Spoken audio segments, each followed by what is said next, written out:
Bismillahirrahmanirrahim. Assalamualaikum warahmatullahi wabarakatuh. Innal hamdalillah nahmaduhu wa nasta'inuhu wa nastaghfiruh wa na'udzu billahi min syururi anfusina wa min sayyiati a'malina may yahdihillahu fala mudhillalah wa may yudlil fala hadiyalah. Asyhadu an la ilaha illallah wa asyhadu anna Muhammadan abduhu wa rasuluhu la nabiyya ba'd.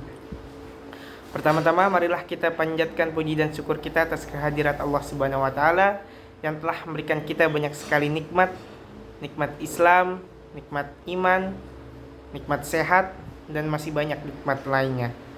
Salawat serta salam tidak juga lupa kita junjungkan kepada Nabi Muhammad SAW yang telah merubah dari zaman kegelapan menjadi zaman yang terang benderang, dari zaman yang penuh dengan kebodohan menjadi zaman yang canggih akan keilmuan. Sebelum itu, perkenalkan, nama saya Muhammad Ali Zaizat Bigofik Malak. Di kesempatan video kali ini saya akan menerangkan tentang Islam berkemajuan. Nah, pasti teman-teman pada bertanya kan, Islam berkemajuan, apanya tuh yang maju gitu kan?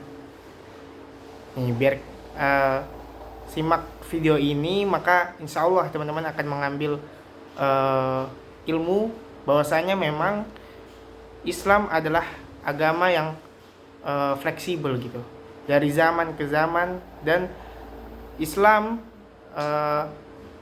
mengatur dan mengutamakan umatnya untuk terus belajar, berkembang, dan berproses seperti itu. Nah, Islam sendiri pada dasarnya adalah agama yang diturunkan oleh Allah Subhanahu wa taala kepada para nabi dari Nabi Adam alaihissalam hingga Nabi Muhammad sallallahu alaihi wasallam. Ajarannya tujuannya untuk apa? Untuk rahmatan lil alamin, yaitu rahmat bagi seluruh manusia dan alam.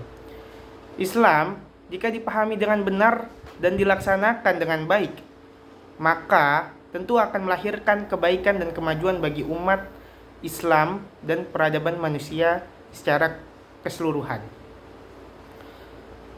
Nah, bila kita ingat wahyu pertama yang diturunkan oleh Allah Subhanahu wa taala melalui Nabi Muhammad SAW, yaitu Al-Qur'an pada surat Al-Alaq ayat 1 sampai 5. Nah, Islam menganjurkan dan memerintahkan manusia untuk maju. Selain itu, ajaran Islam juga baik yang terdapat dalam banyak ayat Al-Quran maupun dalam hadis. Nabi memerintahkan dan mengajarkan manusia untuk berpikir dan meneliti. Nah, mungkin teman-teman ketika membaca Quran sedang tadarus, pasti biasanya di akhir ayat tuh afala ta'qilun, apakah kalian tidak berpikir, kan gitu artinya. Nah, selain itu juga Islam mengajarkan manusia menjadi pelaku perubahan dalam apa? Dalam bidang sosial terutama, atau biasa kita sebut dengan agent of social change. Nah, Allah juga memerintahkan nih untuk menjadi agent of social change, yaitu pada Quran surat Ar-Ra'd ayat 11, yang artinya sungguhnya Allah tidak merubah keadaan suatu kaum sehingga mereka merubah keadaan yang ada pada diri mereka sendiri.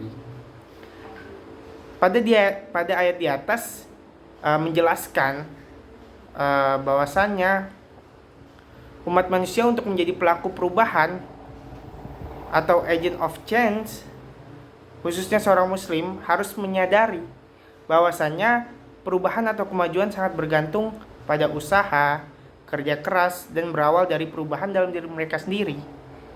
Nah, itu mengapa kita harus berikhtiar dan terus berikhtiar untuk merubah diri kita menjadi lebih baik. Seperti itu. Kemudian Islam mengajarkan kepada manusia sebagai Abdullah, hamba Allah yang melaksanakan ibadah kepadanya, dan Khalifatullah sebagai wakilnya di bumi untuk memakmurkan bumi. Nah, sebagai wakil Allah di bumi, manusia wajib untuk menjaga dan memakmurkan bumi serta membangun kehidupan yang maju dan beradab sehingga kehidupan manusia di dunia ini diridhoi oleh Allah Subhanahu wa taala. Nah, lalu kita masuk terhadap Rasulullah sallallahu alaihi wasallam. Beliau adalah aktor perubahan dan sukses membawa kemajuan yang beradab di Jazirah Arab, kemudian meluas ke seluruh pelosok bumi. Bahkan peradaban yang dibangun Rasulullah tersebut pernah memimpin peradaban dunia hingga 1000 tahun. Nah, kalau kalian tahu sedikit ya kan, ya seperti kalau kalian mendengarkan ceramah pasti di awal pasti ada sholawat serta salam. Nah, Rasulullah yang telah merubah zaman dari zaman kebodohan dulu karena masih barbar gitu kan orang-orangnya. Jadi Rasulullah pada saat itu berdakwah dan menyebarkan Islam, dan Islam ini agama yang damai, jadi sangat cocok untuk peradaban manusia di bumi ini. Nah, mengubah masyarakat dari praktek kehidupan yang tidak beradab menjadi tahu bagaimana dia berbuat baik, berbuat benar, dan berbuat pantas dengan mengedepankan morality. Tuh, sebelum Nabi Muhammad SAW datang menyerukan Islam, dulu masyarakat kan jahiliyah di Mekah maupun di Madinah. Biasanya mereka menyelesaikan masalah itu dengan perselisihan atau dengan kekerasan.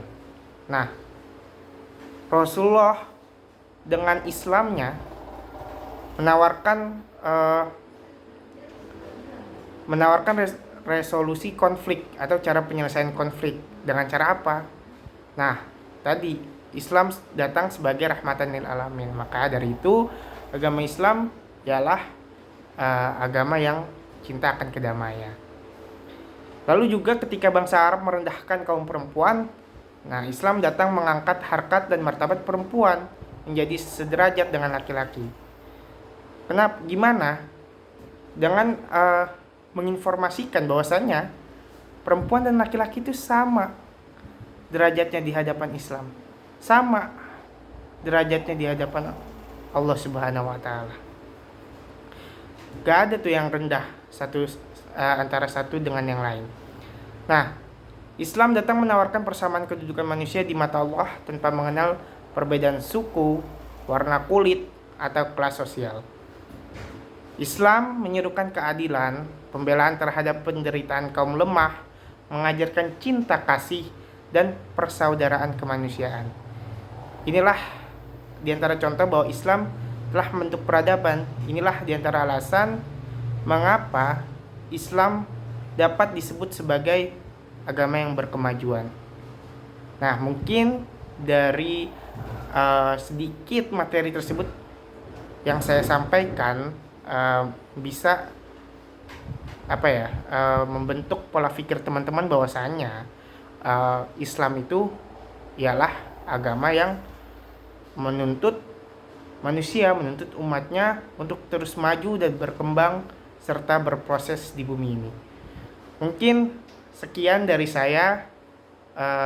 Kalau ada salah kata itu datangnya dari saya pribadi, dan kebenaran hanya milik Allah Subhanahu wa taala. Billahi fisabilil haq fastabiqul khairat. Wassalamualaikum warahmatullahi wabarakatuh. See you.